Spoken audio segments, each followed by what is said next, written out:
আমাদের এটা করা হয়েছে কিনা, এটা আমাদের এটা হাসপাতাল হিসেবে পারমিশন নেওয়া হসপিটাল একটা বিল্ডিং, যেটা আসলে চট্টগ্রামে খুব কম হাসপাতালেরই আছে।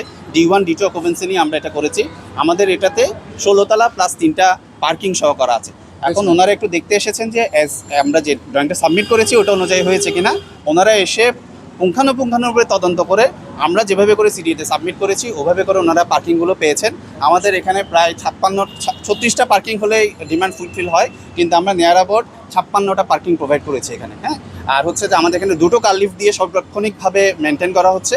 ওনারা একটা অবজারভেশন দিয়েছেন, যেটা হচ্ছে যে এখানে যে এতগুলো পার্কিং আছে আসলে ওনারাও জানতেন না এবং আসলে অন্যান্যরাও জানেন না, মানে জনসাধারণ জানেন না। ওনারা যে জিনিসটা ফোকাস করেছেন যে এই জিনিসটা আপনি একটু প্রচার করেন এবং যথেষ্ট ম্যান পাওয়ার দিয়ে পার্কিংগুলোকে গাইড করে আপনারা বেসমেন্টে নিয়ে যান। ওনারা এই জিনিসটা আমাদেরকে আমাদের সাজেস্ট করেছেন আর কি। এমনি ওভারঅল সব কিছু নিয়ে ওনারা সন্তুষ্টি প্রকাশ করেছেন এবং সহসায় আমাদেরকে অকুপেন্সি সার্টিফিকেটের জন্য অ্যাপ্লাই করতে ওনারা অনুরোধ করেছেন। সব দিক থেকে এই হচ্ছে গিয়ে আজকে মোটামুটি ভিজিটের।